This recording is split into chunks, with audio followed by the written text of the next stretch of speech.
February 1974, Lubang Island, Philippines. The jungle was thick, hot, and utterly silent. A man crouched behind a tangle of roots. His uniform was patched beyond recognition. His rifle, a Type 99 Arisaka, was wrapped in waxed cloth to keep out the rot. He had been here for 29 years. The world had moved on. Empires had crumbled. Men had walked on the moon. Cities that once burned had been rebuilt from ash. But Second Lieutenant Hiroo Onoda had not received the order to stand down. And until he did, the war was not over, or was. If this kind of story grips you, tales of the last men standing, of loyalty pushed far beyond its breaking point, drop a like, hit subscribe, and let me know in the comments where in the world you're watching from. There are people watching this from over 60 different countries, and every single location surprises us. He was 22 years old when he arrived on Lubang Island in December 1944. He looked out at the green wall of jungle pressing against the coast. His orders were specific. He was to disrupt Allied operations on the island using guerrilla tactics.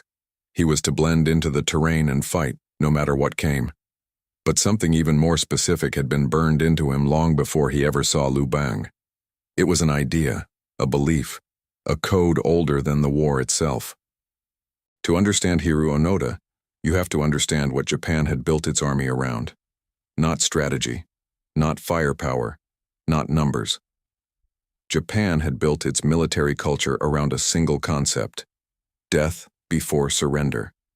The Bushido Code, a warrior ethic stretching back centuries, taught Japanese soldiers that surrender was the deepest possible shame.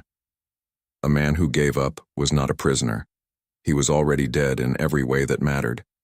And from 1941 onward, this was not philosophy. It was policy. By 1944, the Imperial Japanese Army had between 5 and 6 million men in uniform across the Pacific. The United States alone was producing aircraft at a rate of 96,000 planes per year. Japan, by contrast, had produced fewer than 28,000 in the same period. The numbers were brutal. Everyone with access to honest intelligence knew Japan was losing, but honest intelligence was not something ordinary Japanese soldiers were given. What they were given was resolve, repetition, indoctrination. From the moment a recruit entered training, he was told that the emperor was divine, that Japan's cause was sacred, that to die fighting was an honor, and that the enemy would distort the truth with tricks, with leaflets, with psychological warfare. The propaganda posters said it plainly. Do not believe what the enemy tells you. Onoda had absorbed every word of it. He arrived on Lubang in December 1944 as part of a small intelligence and guerrilla unit. He found a disorganized garrison already buckling under American pressure. He tried to delay U.S. landings, tried to hold the coastline, tried to maintain a fighting force. None of it worked. By late February 1945, American and Filipino forces had swept through the island with overwhelming power. The garrison collapsed. Most of the Japanese soldiers were killed or captured. Some surrendered. Onoda did not. He pulled back into the jungle with 3 other men: Private First Class Yuichi Akatsu, Corporal Shoichi Shimada, and Private First Class Kinshichi Kozuka.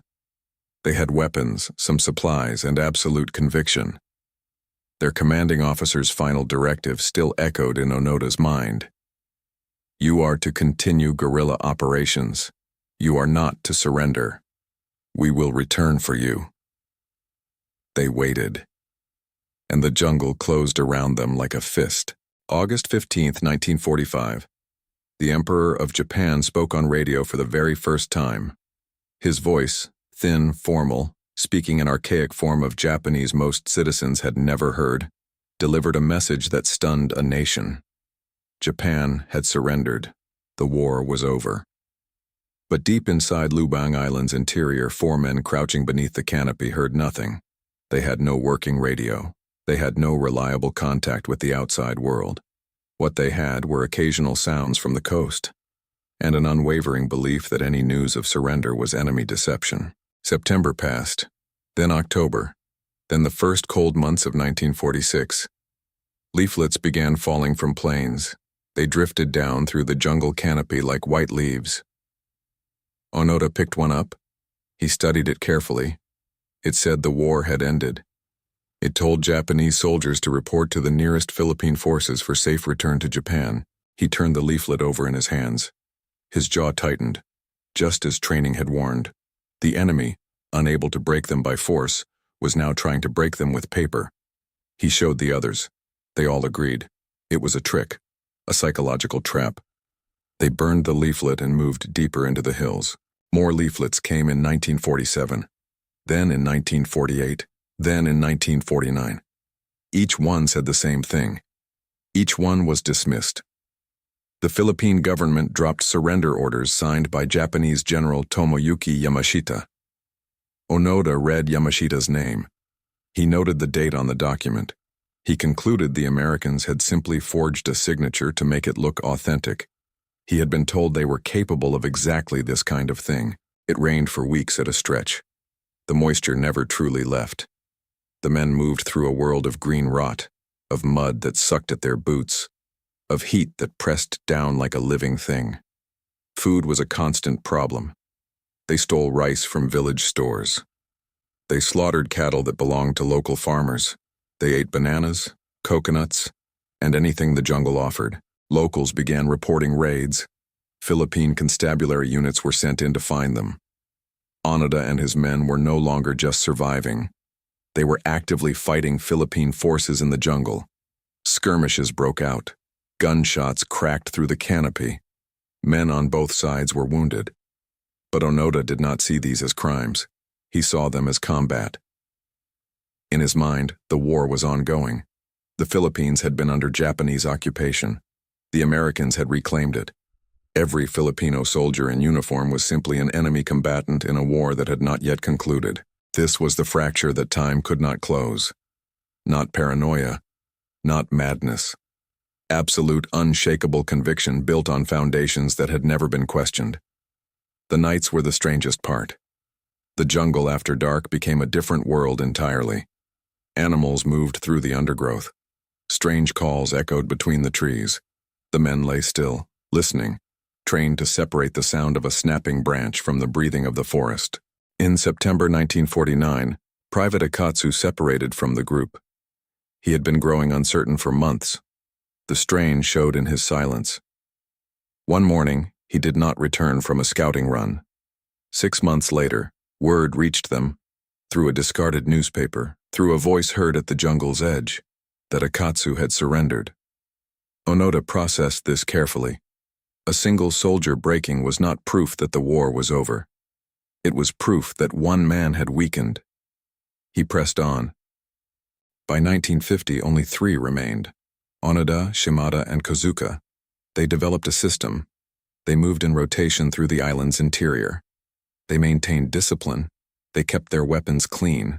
They maintained a kind of military order, rank, routine, purpose, in a world that had completely forgotten they existed. Then in June 1953, Philippine forces tracked them to a hillside. A firefight erupted. When the smoke settled, Shimada had been hit. The wound was serious. The jungle had no antibiotics, no surgery, no field hospital. Shimada struggled on for months. In May 1954, his body finally gave out. 2 remained. 2, Onoda and Kozuka. For the next 18 years, they kept each other alive. They shared a foxhole, shared rations, shared silence. They celebrated the emperor's birthday each year with whatever they had. They kept a field log of enemy activity. They believed, without any wavering, that they were the last fighting remnant of a force that would one day return. Outside the jungle, the world was spinning forward at extraordinary speed. Japan had transformed from a shattered, bombed-out nation into the second-largest economy in the world. The Tokyo Olympics had been held in 1964. The Shinkansen bullet train was already carrying millions of passengers at over 200 kilometers per hour. A generation of Japanese children had grown up who had never known the war firsthand. But inside Lubang Island's jungle, it was still 1944. In 1959, Japan officially declared Hiroo Onoda dead in absentia. His family mourned. His name was added to the list of those lost. In Tokyo, his parents lit incense and prayed for a son who, at that very moment, was sharpening a bamboo stake beneath the Philippine canopy. October 1972. Kozuka and Onoda launched a raid on a Philippine police patrol near the coast. Shots were exchanged. When the noise died down, Kinshichi Kozuka lay dead on the ground. He had survived 27 years in the jungle. He died within minutes of a brief, brutal skirmish, and now there was only one. Onoda buried his last companion. He stood alone over the earth. The jungle pressed in from all sides. He was 50 years old. His hair was gray at the temples. His body was lean and hard from decades of survival.